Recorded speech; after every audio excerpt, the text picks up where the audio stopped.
Sa ating kulturang Pilipino, mahalaga ang pag-inom ng tubig sa umaga, lalo na sa mga nakatatanda. Marami sa ating mga lolo't lola ang nagsisimula ng araw sa isang baso ng malamig o maligamgam na tubig, kasabay ng kanilang dasal o simpleng stretching sa harap ng bahay.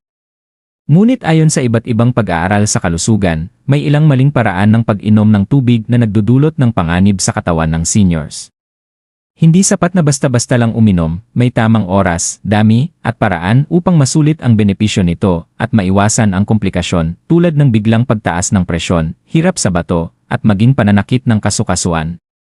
Sa videong ito, tatalakayin natin ang 8 mapanganib na pagkakamali ng seniors sa pag-inom ng tubig sa umaga at paano ito maiiwasan gamit ang kaalaman mula sa siyensya at karanasan mula sa kulturang Pilipino. Bago tayo magsimula, sabihin mo sa komento kung ilang taon ka na at saan ka nanonood. Ngayon, magsimula na tayo. Unang pagkakamali. Pag-inom ng sobra-sobrang tubig kaagad pagkagising. Maraming Pilipino ang naniniwala na mas maraming tubig, mas mabuti. Ngunit sa mga seniors, ang biglaang pag-inom ng napakaraming tubig pagkagising ay maaaring makasama.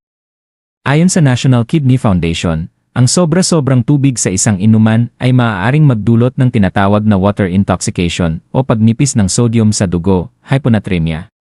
Para sa matatanda, mas delikado ito dahil mas mabagal na ang paggana ng kanilang bato. Halimbawa, kung si Tatay Nestor, 70 anyos mula sa Pampanga, ay inom agad ng 3 malalaking baso ng malamig na tubig pagkagising, maaari siyang makaramdam ng pagkahilo at panghihina dahil bumababa ang balanse ng electrolytes sa katawan. Sa kultura nating Pilipino, madalas din gawin ito, lalo na sa mga umuuwi mula sa probinsya kung saan may nakahandang malamig na tubig mula sa tapayan. Upang maiwasan ito, dapat ay magsimula lamang sa kalahating baso hanggang 1 baso ng tubig at unti-unting dagdagan sa loob ng unang oras ng paggising. Pangalawang pagkakamali. Pag-inom ng napakalamig na tubig sa umaga. Isa sa mga nakasanayan ng mga Pilipino ay ang pag-inom ng malamig na tubig diretsyo mula sa refrigerator o mula sa yelo, lalo na kung mainit ang panahon.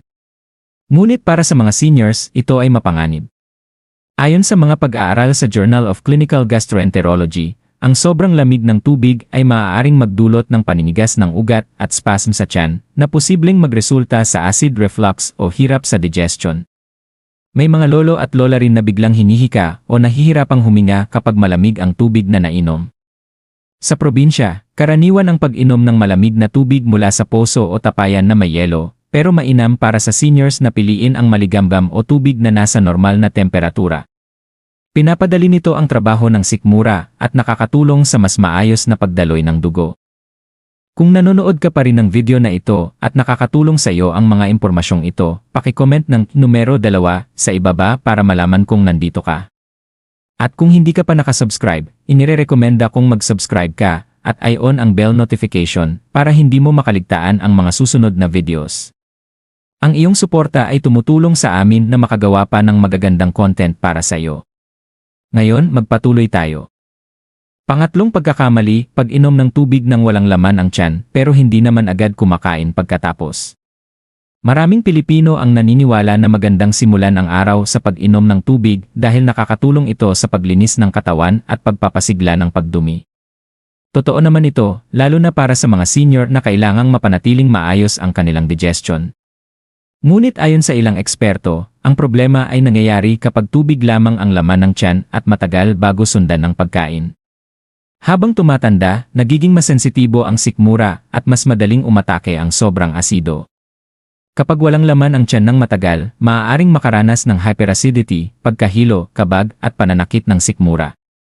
Ito ang naranasan ni Aling Maria, 68 anyos mula sa Batangas. Araw-araw siyang umiinom ng malaking baso ng tubig pagkagising, ngunit dahil abala sa gawaing bahay, madalas ay tanghali na bago siya makakain. Kalaunan, napansin niyang madalas sumakit ang kanyang tiyan at parang laging mahangin ang kanyang sikmura. Sa kulturang Pilipino, mahalagang bahagi ng araw ang almusal. Hindi naman kailangang mabigat agad ang kainin. Kahit simpleng pandesal, saging, oatmeal, lugaw o kaunting itlog ay sapat na upang mabawasan ang asido sa tiyan. Mas mabuti pa ring samahan ng tamang pagkain ang pag-inom ng tubig upang manatiling malakas, magaan ang pakiramdam, at iwas sa sakit sa sikmura habang tumatanda. Pang-apat na pagkakamali. Pag-inom ng tubig habang nakatayo. Isa sa mga nakasanayan ng maraming Pilipino, lalo na kung nagmamadali, ay ang pag-inom ng tubig habang nakatayo. Subalit, ayon sa Ayurvedic medicine at sinusuportahan din ng ilang modernong pag-aaral, ang pag-inom ng tubig sa ganitong posisyon ay maaaring magdulot ng hindi tamang pagdaloy nito sa bituka. Sa mga seniors, maaaring humantong ito sa pananakit ng kasukasuan at hirap sa pagtunaw ng pagkain. May mga kwento mula sa mga lola sa probinsya na kapag nakatayo kang umiinom, para bang bumibigat agad ang tiyan at sumasakit ang tuhod. Mas mainam kung umiinom ng tubig ng nakaupo, kalmado at dahan-dahan. Sa ganitong paraan, mas nasisipsip ng maayos ng katawan ang tubig at mas ligtas ito para sa kalusugan ng matatanda. Kung nanonood ka pa rin ng video na ito at nakakatulong sa iyo ang mga impormasyong ito, paki-comment ng numero 4 sa ibaba para malaman kung nandito ka. At kung hindi ka pa nakasubscribe, inirerekomenda kong mag-subscribe ka at i-on ang bell notification para hindi mo makaligtaan ang mga susunod na videos. Ang iyong suporta ay tumutulong sa amin na makagawa pa ng magagandang content para sa iyo. Ngayon, magpatuloy tayo. Pang-5 pagkakamali. Pag-inom ng tubig kasabay ng gamot sa umaga nang walang laman ang tiyan. Isang malaking pagkakamali na nagagawa ng maraming seniors ay ang sabay na pag-inom ng tubig at maintenance medicine pagkagising ng hindi pa kumakain. Sa kultura nating Pilipino, nakasanayan na ng mga matatanda na agad uminom ng kanilang gamot sa umaga upang hindi makalimutan, ngunit madalas ay ginagawa nila ito nang walang kahit anong pagkain sa tiyan. Ayon sa mga eksperto mula sa Mayo Clinic, may ilang klase ng gamot, tulad ng aspirin, pain relievers, at antibiotics, na nakakapinsala sa lining ng tiyan kung iniinom ng walang laman ang sikmura. Maaari itong magdulot ng ulcer, pananakit ng sikmura, at acid reflux. Halimbawa, si Mang Isko, 74 anyos mula sa Quezon City, ay may maintenance na gamot para sa high blood pressure at lagi niya itong iniinom agad pagkagising. Dahil dito, madalas siyang makaramdam ng hapdi sa tiyan at pagsusuka. Sa mga probinsya, karaniwan din ang ganitong gawain dahil ayaw ng mga seniors na makaligtaan ang kanilang gamot. Upang maiwasan ito, dapat ay may kaunting pagkain muna tulad ng saging, biskwit, o lugaw bago uminom ng gamot na may kasamang tubig. Sa ganitong paraan, mas ligtas at mas epektibo ang pag-inom ng maintenance medicines. Pang-6 na pagkakamali. Pag-inom ng tubig mula sa hindi malinis na pinagmulan. Sa maraming lugar sa Pilipinas, hindi laging malinis ang inuming tubig. Marami pa rin ang umaasa sa tubig poso, gripo, o tapayan, lalo na sa mga probinsya. Ngunit para sa seniors, ang pag-inom ng hindi malinis na tubig ay mapanganib dahil mas mahina na ang kanilang immune system. Ayon sa datos mula sa World Health Organization, WHO, isa sa mga pangunahing sanhi ng pagtatay at dehydration sa matatanda ay ang kontaminadong tubig. Kung si Aling Sally, 71 anyos mula sa Samar, ay inom ng tubig direkta mula sa poso ng hindi pinakuluan, maaaring magdulot ito ng diarrhea o tsolera na mas mahirap gamutin sa seniors. Sa kulturang Pilipino, nakasanayan na ang pag-imbak ng tubig sa tapayan o galon, pero kung hindi ito nalilinis ng maayos, nagiging pugad ng bakterya at lamok. Ang pinakamainam ay pakuluan muna ang tubig o gumamit ng water filter. Bukod pa rito, makatutulong kung gagamit ng baso na malinis at hindi pinag-inuman ng iba para iwas sa sakit. Tandaan, ang kalinisan ng tubig ay kaligtasan ng katawan, lalo na sa mga matatanda. Pang-7 pagkakamali. Pag-inom ng tubig habang mainit ang katawan o pagkatapos ng mabigat na ehersisyo. Karaniwang nakikita sa mga seniors sa barangay na pagkatapos maglakad-lakad o mag-ehersisyo tuwing umaga, agad silang inom ng malamig na tubig para pawiin ang pagod. Ngunit ayon sa mga eksperto sa American Heart Association, ang biglaang pag-inom ng malamig na tubig habang mainit ang katawan ay maaaring magdulot ng shock sa sistema, posibleng sumakit ang ulo, manikip ang dibdib, o kaya'y biglang bumilis ang tibok ng puso.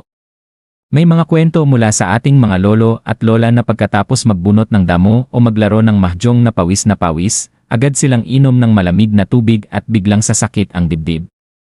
Ang mas ligtas na paraan ay hayaang bumaba muna ang init ng katawan bago uminom ng tubig. Maaari ring magsimula sa maliliit na higop ng maligambam o normal na temperatura ng tubig bago dahan-dahang dagdagan. Sa kultura ng mga Pilipino, nakasanayan ang tubig na galing sa tapayan dahil malamig ito ngunit hindi sobrang lamig kaya't mas ligtas para sa seniors. Ang disiplina sa pag-inom ng tubig pagkatapos ng aktibidad ay nakakatulong upang maiwasan ang pagkahilo, pananakit ng kalamnan, at iba pang komplikasyon. Pangwalong pagkakamali. Pag-inom ng tubig sa mali o hindi tamang oras, isa sa mga simpleng gawain na kadalasang hindi pinapansin ng maraming seniors ay ang tamang oras ng pag-inom ng tubig. Marami ang naniniwalang sapat na ang pag-inom kapag nakakaramdam na ng uhaw, ngunit ayon sa mga eksperto, kapag nauuhaw na ang isang tao, maaaring nagsisimula na ring ma-dehydrate ang katawan. Mayroon ding mga seniors na umiinom ng napakaraming tubig bago matulog sa gabi dahil iniisip nilang mas malinis ang katawan o mas maiiwasan ang dehydration habang natutulog. Ngunit sa katotohanan, maaari itong magdulot ng nocturia o madalas na pag-ihi sa gabi. Dahil dito, napuputol ang mahimbing na tulog, nagiging sanhi ng pagod kinabukasan, pagkahilo, at minsan ay aksidenteng pagkadulas o pagkahulog kapag biglang bumabangon sa dilim. Ayon sa mga pag-aaral mula sa Harvard Medical School, pinakamainam na uminom ng tubig ng paunti-unti sa buong maghapon at bawasan ito 1 hanggang 2 oras bago matulog. Halimbawa, si Lolo Ben na 76 anyos mula sa Cavite ay nakagawian ang pag-inom ng 2 malaking baso ng tubig bago matulog gabi-gabi. Akala niya ay nakabubuti ito sa kanyang katawan, ngunit napansin niyang palagi siyang napupuyat dahil sa madalas na pagpunta sa banyo. Sa kulturang Pilipino, mahalaga ang sapat na pahinga dahil ito ang nagbibigay lakas sa katawan at isip ng mga nakatatanda. Kaya't ang tamang oras ng pag-inom ng tubig ay isang simpleng hakbang tungo sa mas malusog, ligtas, at mas mahabang buhay. Ang tubig ay simpleng biyaya ng Diyos at bahagi ng ating pang-araw-araw na buhay bilang mga Pilipino.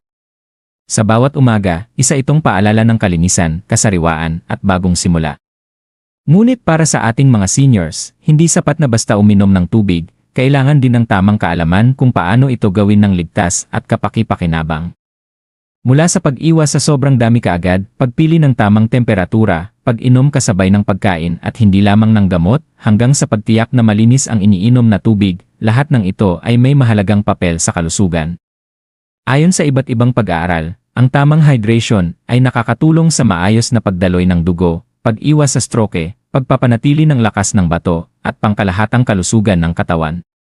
Sa ating kulturang Pilipino na nakaugat sa malasakit at pag-aaruga, tungkulin natin na gabayan ang ating mga lolo at lola sa tamang paraan ng pag-inom ng tubig. Tandaan, hindi lang ito usapin ng dami kundi ng disiplina at kaalaman. Kung aalagaan natin ang ganitong simpleng gawi, makakamit ng ating mga seniors ang mas mahaba, mas masigla, at mas malusog na buhay. Kung nagustuhan mo ang video na ito at nakatulong ito sa iyo, mangyaring i-like, mag-subscribe, at i-share.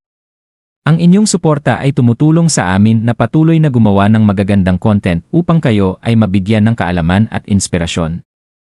Salamat sa panonood at inaasahan naming makita kayo sa susunod na video.